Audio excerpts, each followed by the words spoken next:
What's happening, everybody? Great to see you here on this festive Sunday night as we take a look at the aftermath that was UFC Edmonton.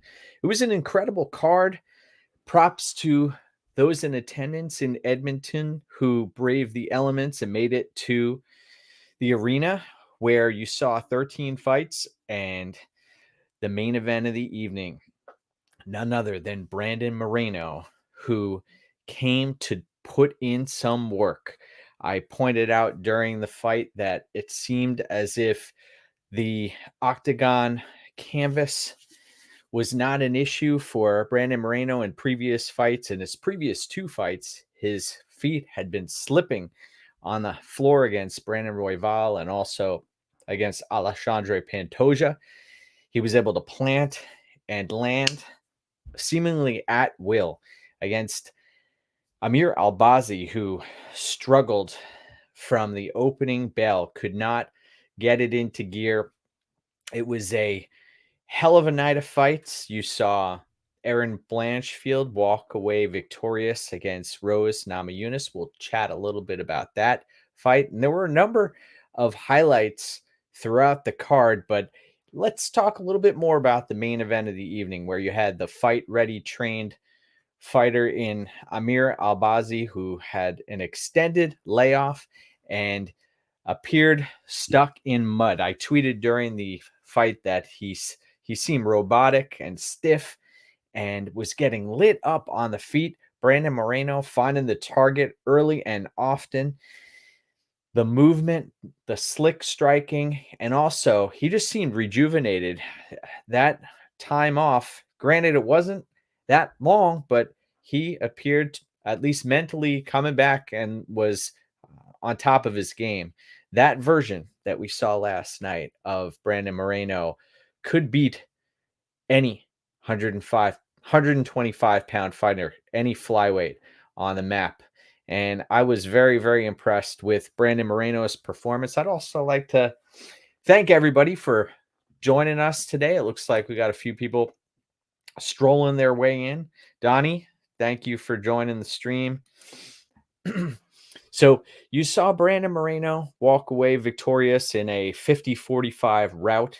I had 3 units on Brandon Moreno at minus 165, and that cashed with ease. But, you know, there is no such thing as easy money in this fight game. We've seen many, many times in the history of fights where you can't cash that ticket until the fight is over. And we've seen Leon Edwards land that head kick on Kamaru Usman, and there have been so many other, the Volkov-Lewis fight, many, many others throughout the course of time where a fight is not over until it is over, my brothers. I will repeat that. A fight isn't over until it's over. I should get a t-shirt with that made because it is a truth. And anybody has a puncher's chance, not necessarily at 125 pounds, but you move up and down the weight classes. And once that final horn sounds, that's when things are usually settled, unless we're talking about the judges here, right? The scorecards were a disaster last night. You had City versus Armfield in what was a controversial judged fight. In fact, Sergey City came out and basically admitted that he thought he lost the fight. And when you have that happening at this caliber of the fight game, this is the cream of the crop here. The judging sometimes is horrific, and we saw it again last night. But that gives us an opportunity as handicappers to adjust and try to target fighters who will leave no doubt when they are competing. And for me, I was fortunate enough to back 4 separate fighters last night with my hard-earned money, and they all came through. We saw Cody Gibson annihilate Chad and Helliger, and he rinsed and repeat the wrestling. And Helliger was just too small. I mentioned in my breakdown that it looks like Angeliger could make atom weight, man. He fights at 135 pounds, 38 years old, but such a small fighter, and he fights his heart out. He could have potentially been submitted many, many times, struggled throughout the fight, getting outworked, getting out hustled. And Cody Gibson was one step ahead of him through and through during the fight. My heart goes out to folks who had the Cody Gibson submission uh, prop in their hand. That ticket came close to cashing, but you saw Angeliger would not give up on himself and ended up succumbing late. Was a dominant decision by Cody Gibson. So that was one of the fights that I had money on. Another was Charles Jourdain, who looked he looked solid at 135 pounds. I was impressed with Jourdain's performance. And Victor Henry, he was trying to fight in a phone booth. He was trying to push a pace. And when it came down to it, he established a dominant position on top. And Charles Jourdain adding new wrinkles to his game every time out. We saw in the Sean Woodson fight, he was trying to work his way back to his feet, and granted, he struggled with a fighter who was massive in that fight, but here was able to work his way back to the feet, land that, lock in that guillotine, and the tap came quick, and that speaks volumes for Victor Henry to tap. He is not someone who you typically see check out of fights, and he had no other choice but to tap in that spot. Very impressed by Charles Jourdain. Hit Charles Jourdain 3 units risk at minus 132. So that was a solid spot there. And I was impressed with Jourdain. His new weight class here. Granted, Henry was trying to push that pace, and you could see Jourdain, he was forced to exchange. And I personally saw Jourdain possibly on the precipice of gassing, but that didn't happen. So grateful in that regard. But Charles Jourdain, solid. He got the flying knee going, his patented Air Jourdain knee. Very impressed with Jourdain. Another fighter who I was impressed with, Yusuf Zalal. I believe this is 3 consecutive submission wins for Yusuf Zalal, and he took out Jack Shore. Jack Shore is no easy out. Very impressed by Yusuf Zalal, who gave Ilya Topuria a tough fight, and very impressed with Yusuf Zalal.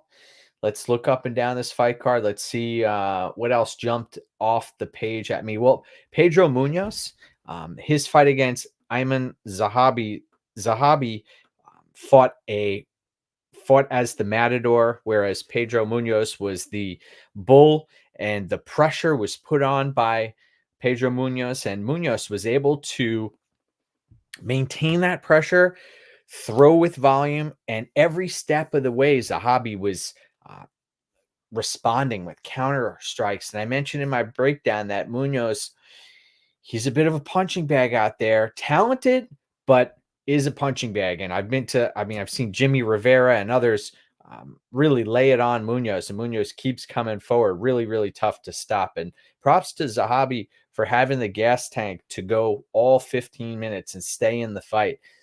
Very, very impressed. Unanimous decision victory by Ayman Zahabi there. And I didn't see, did anyone see GSP at the fights last night? Did he make it to the arena in Edmonton? I don't recollect seeing him there.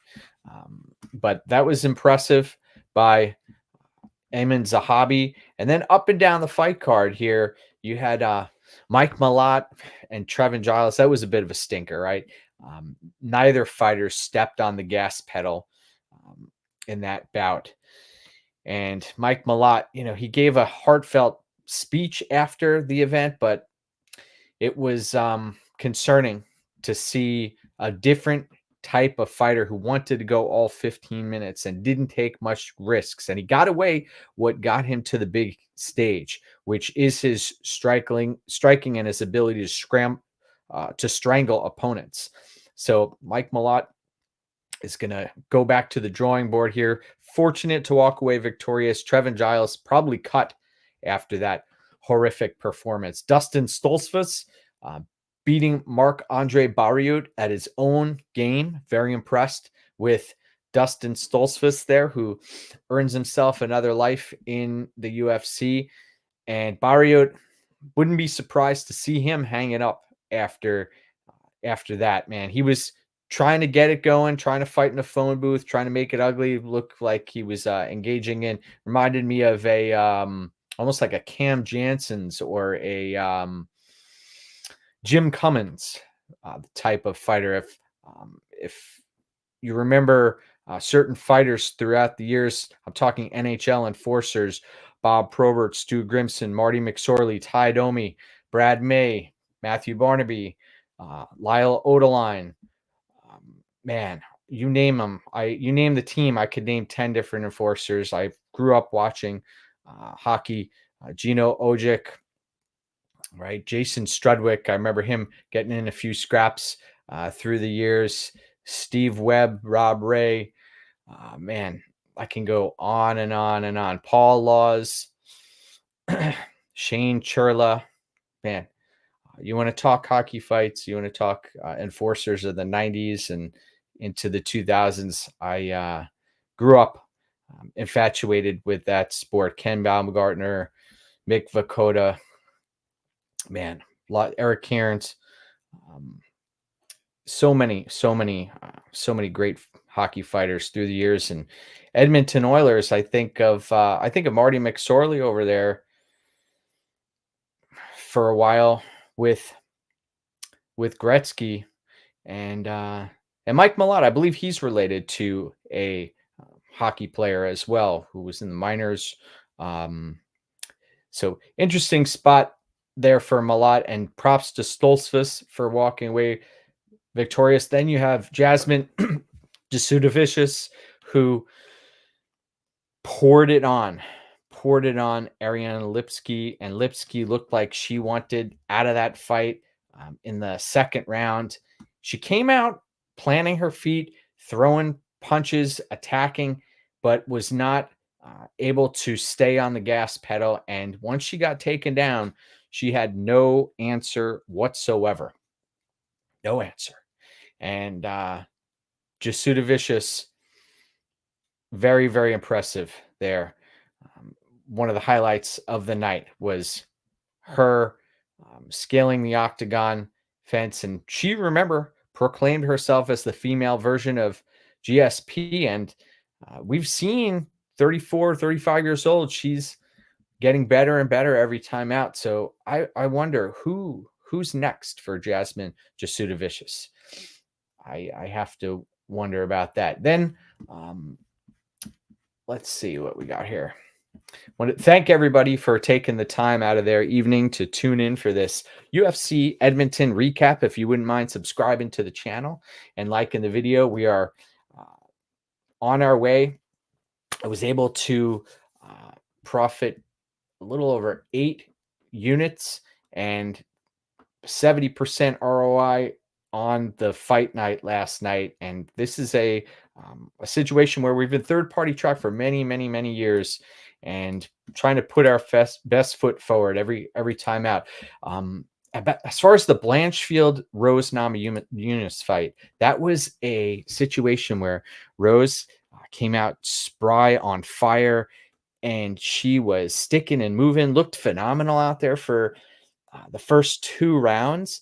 And once Blanchfield started closing distance on her and realized that Namajunas, there wasn't much behind those punches, behind those kicks, she ended up walking through Rose Namajunas.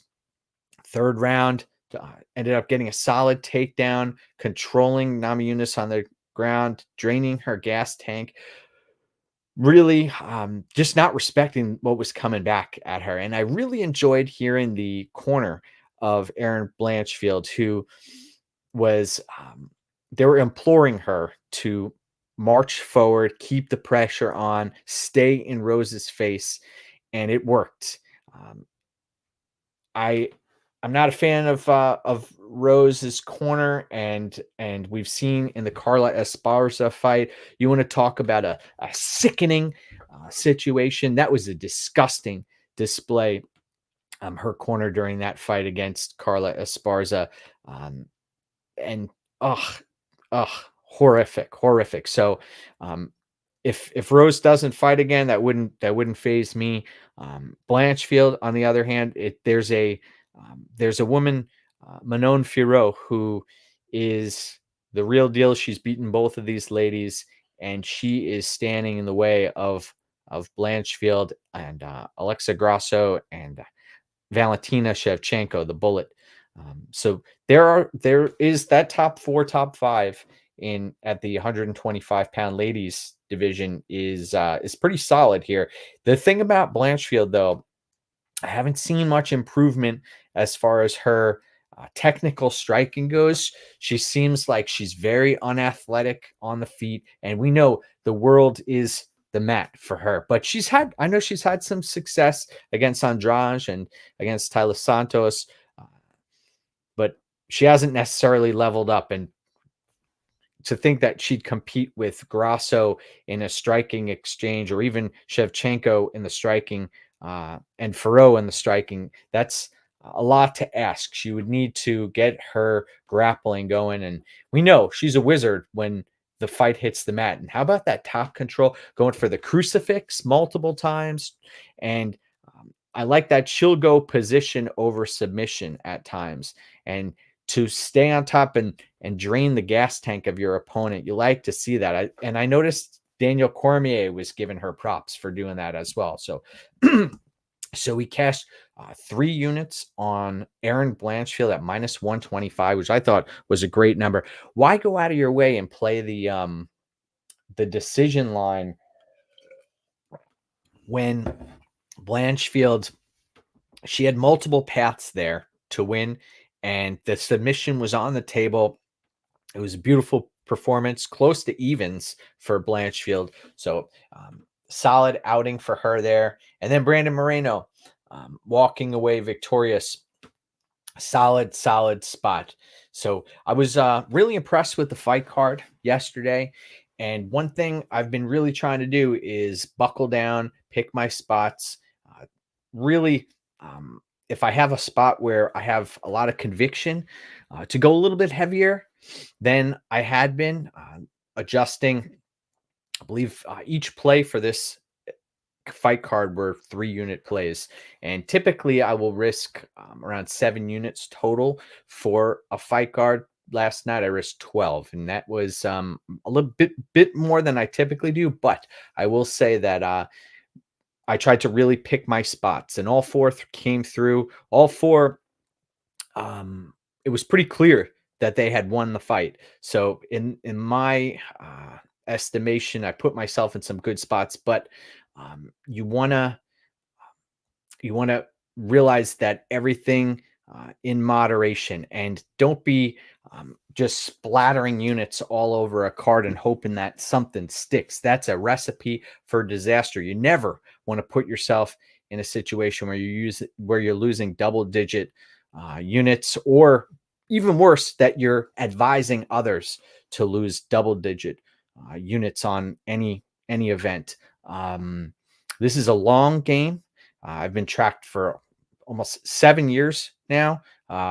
Actually, longer than that, right? 2016, over at Caprotech was where I began capping or getting tracked my plays, and then over at BetMMA.tips, and the train continues to roll on. So I look forward to a number of fight cards in the near future, and I thank you for joining me for the stream.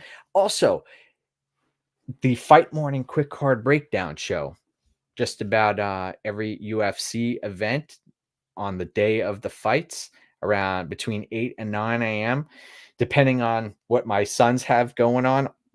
Also, I have to make sure that I'm able to go live and devote devote the time and energy to the show and also the preparation that goes on behind the scenes. I typically spend between 15 and 20 hours preparing for each fight card per week, and try to really spend a significant amount of time acquiring knowledge before going on air and professing what I believe will happen when you make predictions or when I make predictions for the fights. So, want to thank everybody for tuning in today. Oh, let's see what we got here. We've got some chat here. Shady, I appreciate you. Good to see Moreno got in the back of the win column. Yeah.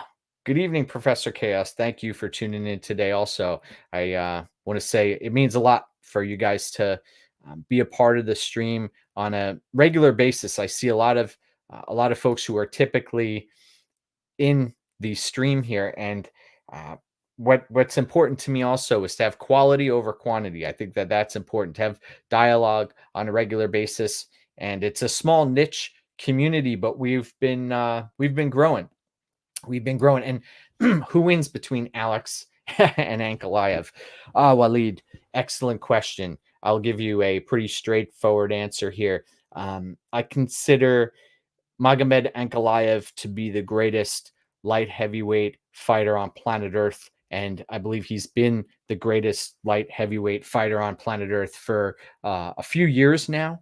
And you can only hold a good man down so long.